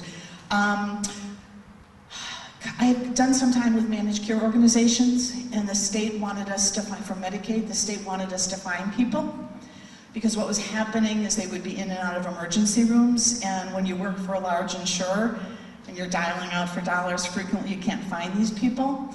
So it would be nice to have a partnership. Is that happening now? Are you working with the Aetnas, the Blue Crosses, so you can say, hey, this guy keeps coming in, we see that he's ACA? Anything happening there? Because it was very frustrating not to be able to find these people. Yeah, and I think this is, right now, the state of Illinois is going through a RFP process. Right. They want to, so what she's talking about is managed care organizations. So pretty soon there's going to be no real what we consider straight Medicaid anymore. Everybody will be going into a managed care organization. There's going to be very few, even wards of the state through DCFS, and others will be going through a managed care organization. But one of the problems in the state, and we're a provider, is that, and we get information, a lot of these managed care organizations have risk models where they say this is a high-risk person. The problem is, by the time we get that data, maybe 3 or 6 months down the line, then this is one of the things that we've been working with our local hospitals, is really trying to get what is called admissions, discharge, and transfer data. It's called ADT.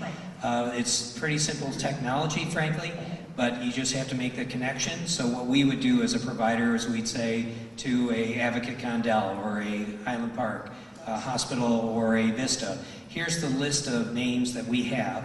If they come into the ED room where they are hospitalized, then it pings, and then they send us back a secure message saying that, Under Sheriff Rose, your patient, showed up in our emergency room for X. And then we can do that care coordination. And so, unfortunately, we were on the right path, is that we would have been the first ambulatory provider in the state and the region to hook up to what is known as a health information exchange. Unfortunately, this was something that the vendor went bankrupt, and then some of the major payers of that health information exchange, since it was being paid for by private dollars and federal dollars, went away. If that would have gone into place, then that connection would have already been made. But so we're having to do these little workarounds, and so, yeah, it sounds great. I mean, the managed care organizations, and in fact, Aetna Better Health, as an example, is one that we contract with. Out of their 20,000 covered lives, 2 of them were in the top 100 highest risk. But when we look at those 2 people that were in there that are our patients, and this gets into Judge Stride's comment, is that they were tobacco users, they were substance abuse, or they were using substances. They had bipolar schizophrenia, they had liver dysfunction, they had pancreatic dysfunction. So they had it all. So is primary care going to solve that issue? And the answer is they are so far, which problem do you start with to make them healthy? And I think that's another piece of this, is why people need to be insured. If you're not insured and you aren't going to your physician, we're catching things so far down the line that we're getting out of that world of prevention. And that's where we don't want to be treating people, we want to be preventing so that we never have to treat you. Thank you. And Judge Stride, thank you for doing animal-assisted therapy. Appreciate that. Thanks.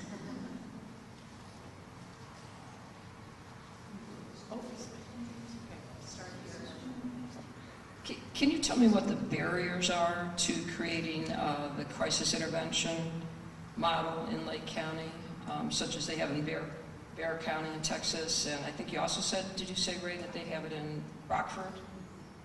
So what are the barriers in Lake County? I mean, financial, is there not agreement on the model?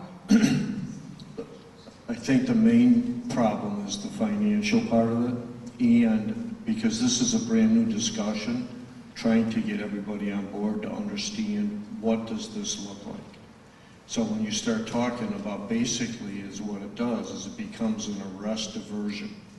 So when the first responders pick somebody up or have a contact with them, they have somewhere to take them and drop them off for treatment. And then they leave and go back to doing what first responders do. But these people then are in a facility where there's treatment and they're getting the care that they need. So we've diverted them out of the jail and into the treatment. So there's a lot of different models that people talk about where they have response teams, for example, where instead of having a crisis center, there's people who would respond to that scene and then try to do an evaluation and try and do an assessment there and then make a determination of where they want to take them to. There's others discussions, we've had meetings already where we've started to talk about what this model looks like, but the other part of it is where does it go?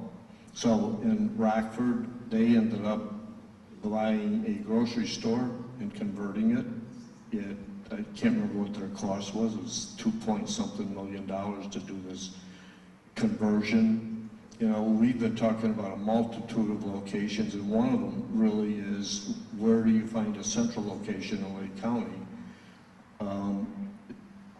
You know, do we really want to take everybody to Waukegan, or do we want to take them, you know, central Libertyville area, so you're not transporting all over and it becomes conducive? I mean, some of the things we talked about too is, in terms of the cost, meeting with some of the police departments in these municipalities, this affects every single municipality in the county. So does it become a county financial burden, or should each municipality be contributing dollars? So if we look at it in that term, I think it's either 48 or 52 municipalities in Lake County. If all of them are donating or contributing to this cause, because they're going to be using it the same as the county folks will be. So there's a lot of dialogue that's going on, and it's not like it's just sitting out there. The dialogue involves you, the municipalities too? The dialogue involves the municipalities? Yes. And if I may, I just wanted to add in, with these crisis intervention centers, I think it's really having that, we're in the beginning phases of this conversation. Some people aren't even, you know, they just don't know what it is yet. And I want to say, on the county board on which Pat Carey served, we really are looking long-term. So I just want to allay any fears out there that we're all about short-term costs. You know, we're looking like, okay, if we cut this, what is going to happen in the long run to this program or these people, or are we going to end up with larger costs down the road? So one of the things that I think is very important is for us to get a really good understanding of what is this system, this broken system, cost us today, right, in terms of the municipalities and everything else. And let's figure out what that number is, and how can we better utilize those dollars to create a system that really helps people. So, I'm sorry, there was a question back here. If any complementary improvements to the delivery of services to homeless individuals are needed in order to make what you're talking about work better? Well, I think number one is that we call it supportive housing.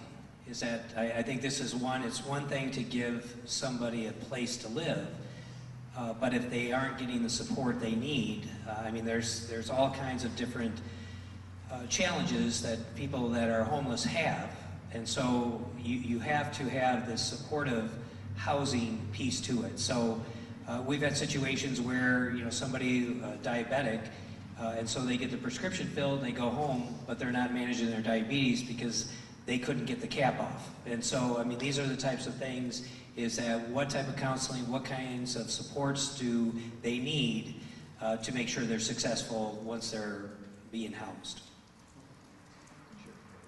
Just from my standpoint, we rely heavily on case management services with our population in all our programs. You know, the Veterans Court sort of stands on its own because they have Level, and Level is a tremendous blessing to that group of folks. But you know, it's always a challenge, right? When the problem with mentally ill people and drug addicted people, one of the real challenges for them is learning self-sufficiency and being able to function independently in the community. That's a big hurdle to clear.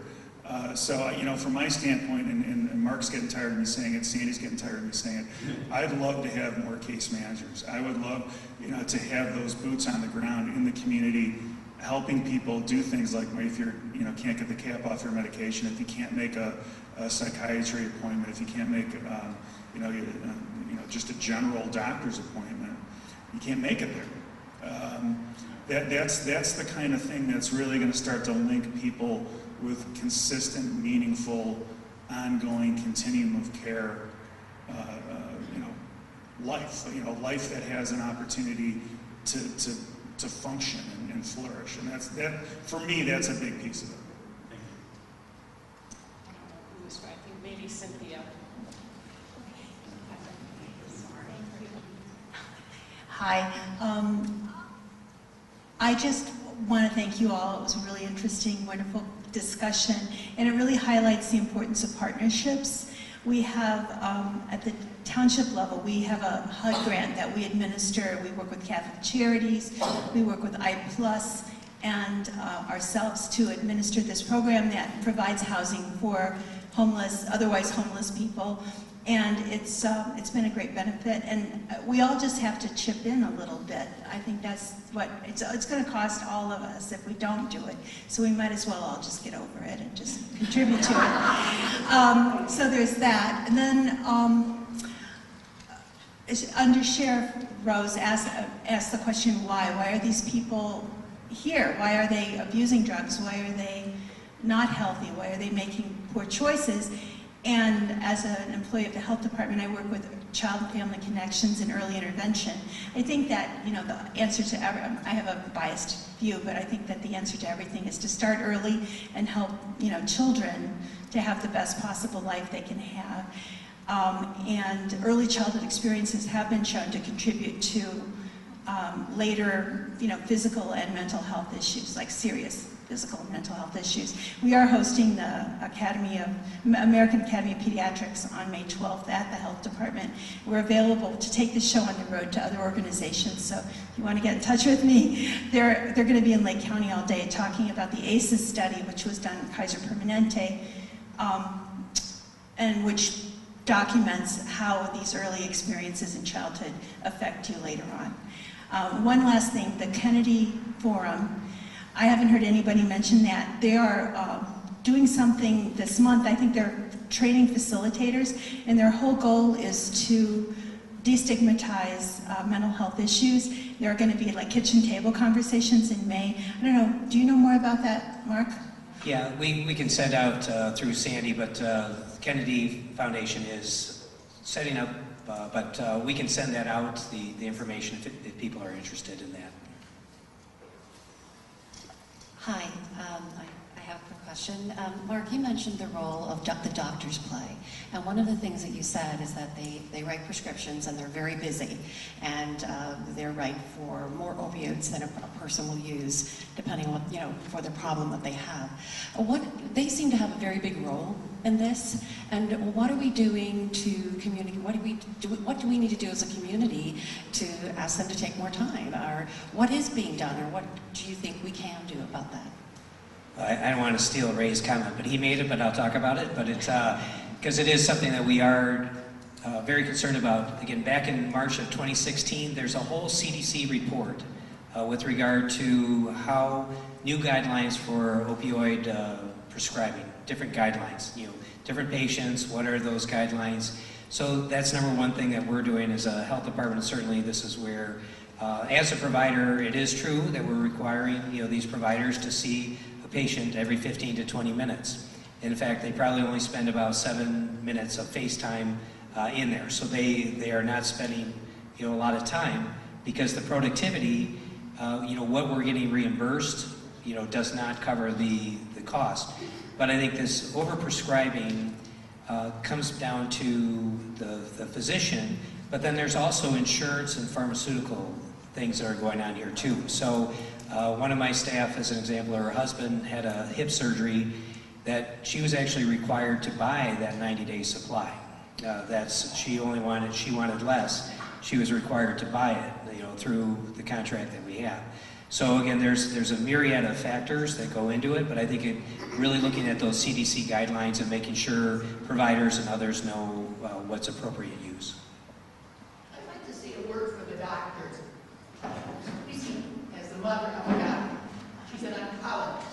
Yes, she only spends 20 minutes because there's a shortage of doctors, and she has lots of patients.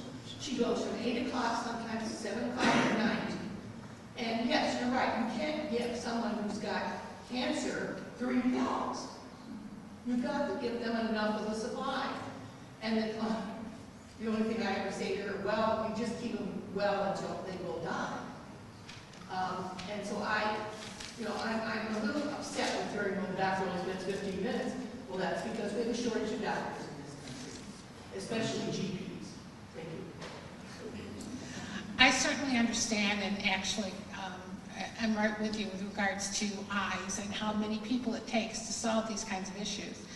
And so I'm wondering what efforts you're making. The first line of defense in many communities are their townships and their food pantries. And they say them at first step, at the first crisis, at the first weakness. And so what are you doing to train case managers? And all townships have case managers that work with families that are in crisis or individuals in crisis in order to give them the tools so that they know what to do when they see these first lines of weaknesses within families. Well, I think there's a number of different types of training. I think the biggest issue that we're finding is that, and Thresholds is here and other providers are here, is where do these individuals that are identified, where do they go? And I think that is the big issue, is that if I need services, am I going to be able to get in a timely manner? If I'm having a crisis, I mean, we hope that every township knows that you can call the crisis hotline at the health department. It's open 24/7, 365. And so if you need some... And that number is? What? The phone number is? I will get it. I always say it. It's one of the 1,000 numbers I don't have memorized, but I will give that. But I think this is, where do these individuals go? I think it's very easy, and I think one of the other problems is, even as a health department, we identify when people come in is that they've had domestic violence, is that we don't provide the housing, the shelter, and the care, so we actually refer those individuals to a safe place. A safe place was one of these entities that was not part of the stopgap budget. If you're a part of a safe place at all, you've probably been getting 10 emails a week like I am for fundraising, but the reason why is because they need the dollars to keep supporting that piece. So I think this is once we identify an issue with an individual, do we have their appropriate referral resource to treat what they need? So I think that's been the big challenge, is we can train people how to recognize mental health, but I'm going to answer your question, is that we are going to we just got a grant, and we're going to do something known as mental health first aid. And so that is some training we're going to be offering to the community. So we got some dollars to hire some staff to go out and do that training. It's not what Under Sheriff Rose talked about. His is very intensive. Mental health first aid is not as intensive training, but that way we can bring in townships and others to understand how to address somebody that's having a mental health issue. If I contend the crisis is too late, when it's a crisis, it's too late. So how can them understand before it's a crisis? Yep. Excellent. And this is, we are over our time, but we have one last question. She's been so patient. I just happened to meet 2 local paramedics from different townships, and both of them happened to say the same thing to me, which really struck me. They're facing great difficulty in finding availability of hospital psych beds. Consequently, where do they take them? Where do they end up? They go to the jail. And these people haven't necessarily committed a crime, but they can't be allowed to just go back home. Where's the urgency? Where's a pilot program? Where's something? The clock is ticking. Well, I think this gets into the situation with regard to hospitals and payment. So right now in Lake County, we really only have 2 hospitals that are providing hospitalization. So one is Vista, and they have a limited number of beds that are for that situation. And then we have Highland Park Hospital that has a few beds for children and adolescents. And they're usually full. Right. And I think this is where, if we look at the other hospital, Lake Forest and Condell, they are not offering, but if people do have a crisis and they go to the hospital, they are going to go to that emergency room. Is that every hospital in Lake County has to stabilize that individual. Now, stabilize, what does that mean? That whatever crisis that they were having, when they come into the ED room, then they need to be stabilized, but they may be in that hospital for a few days or a week. But then where do they get transferred out to?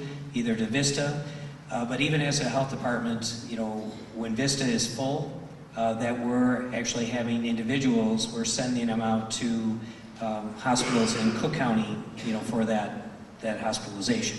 So there is a dearth of hospitalization. But then don't forget too, going back to that insurance slide I had, is that is something we just had at the Mental Health Coalition. We had Highland Park Hospital, is that the individual made a comment that even for middle class people, as she said it, is that they're having a challenging time having insurance coverage for hospitalization. So, I mean, these are the challenges, is that there's a finite supply.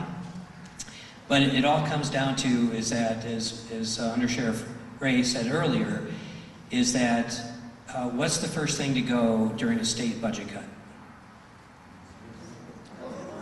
It's social services and mental health. Okay, so what have we been talking about for the last 2 hours? And I think this is where there's, if there was a lot of money to be made in mental health and substance abuse treatment, that we wouldn't even be having this discussion here today, right? So I think this is a major issue. We have shortages of MDs and psychiatrists. We have shortages of finances to address the needs of those that need it. All right. Well, thank you very much for spending this Sunday afternoon with us.